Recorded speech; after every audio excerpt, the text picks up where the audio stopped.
We got this new Generac 1600R rear tine tiller. It has a 209cc motor here, and this thing has worked great for us so far. So today I'm going to walk you through, show you some of this stuff, and tell you where I got it from, which is Country Home Products. I'll put their link in the description down below. But I will go over some of the features of this rear tine tiller with you and show you what we think and why we like it. And as you can see, we've been plowing this whole garden with it, and so far it has done good. But we do have a lot of rocks here, which is why I like this thing. It helps a lot with that. So we'll start up here. This is a crank start. So basically you flip this to the on position, and once you do that, you got your two different chokes on this one. You got a small choke here and a choke here, but you will essentially, this way kind of everything's dead or going to run really slow, then you pull it over. This is slow on this one, you pull it back over, and this is max power right here. So this one being all the way in and this one being all the way over is your max power. But with that, you got your gas fill here, and again, you do got to have this switch on. Here is your oil fill, and then back here in the back it's got like a grease fill for the wheels and the tines. So it's for your little axle right here that turns your tines in the back. And all this stuff, this does come with grease in it, but when you order it, it does not come with oil, so you just kind of got to do it until it's full and figure that out. And I will say, putting this together, which Jessica did most of the work, is a piece of work. There's not a lot to it, but they don't give you very good directions on putting it together, so that was kind of a hassle. But one of the things you want to make sure of is that you have this base plate on here. This protects you from objects kicking back as the tines are turning. Here's your depth setting. So right now I'm on a 3, which is actually as low as I'm going to go. That's what I've been using this for, but I started off at 1 because I was breaking new ground, and I have slowly worked my way down. And 3 is pretty deep, which we'll show you some of the garden here in a minute. And then the other huge piece of this is, if you watch this thing move, right now it's in freewheel. So I can just pull it, move it, no big deal. But one of the things you want to make sure of is when you go to till, you got to take this little pin right here, turn it, and pull it out. And you got to back this wheel up to where there's a hole here that's going to line up with this hole that is going to lock the wheels in place. So I'm going to lift this up just barely, twist this around, get the hole pretty close, try to pop this pin back through here. I think I may be back just a little bit too far.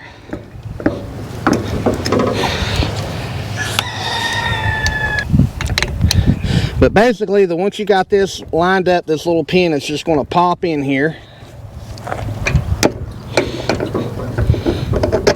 Just like that. And just flip it back down. Now this wheel is locked in place, so it will not be freewheel anymore. And you need to repeat that on both sides, but just to show, as you can see, now it's locked. And what that does is, on your top up here, you do have self-propelled options here. So this is for going forward, for making the tines go forward.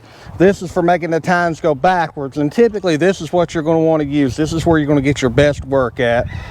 And it does have, baby, if you can zone in on this right here, it does have this little thing where you got to kind of pull up on it, so it does lock that in.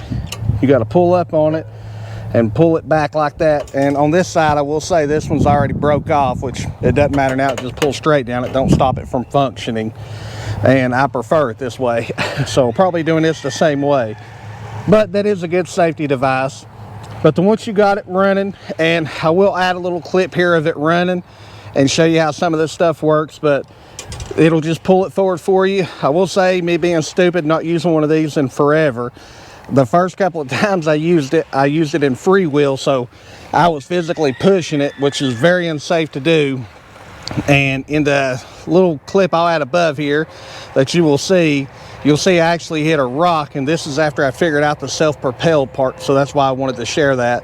And once the rock, it was a big rock that got tangled up in it, it automatically killed the motor instead of like throwing it forward, which is what I was doing the first couple of times, and it would almost throw you over this thing. So it was very unsafe to do that. So never recommend using these in freewheel any way at all.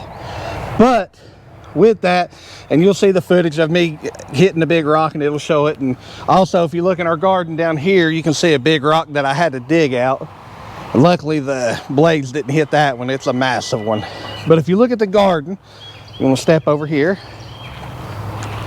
So this is about, I think this is my third pass on this garden, and you can see it is cutting it very deep, and we're cutting a pretty big garden, and this is about 120 foot by, I don't know, about 10 or 12 foot garden. So this is a pretty good sized garden, and I can do all this in about 30 to 45 minutes. So it is very, very fast, and somebody who's more comfortable one could probably go faster. But a thing about the land here in Pikeville, as you can see with the big rock down there and even this one right here, rocks are everywhere. And that is what I love about this tiller, is it works very good with rocks.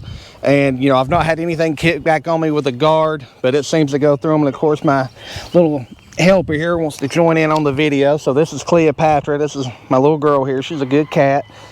But I highly recommend this tiller. I got mine for around $500 plus tax off of Country Home Products. It was on a sale, but I think you can find these at a lot of different places about that same price. So, but like I say, I will definitely include a link to Country Home Products down below.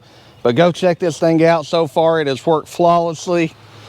I don't know of anything else that I should show that I'm not, but like I say, the biggest thing is just remember those wheel locks. That is very important for the self-propel to work, and it makes the job a whole lot easier.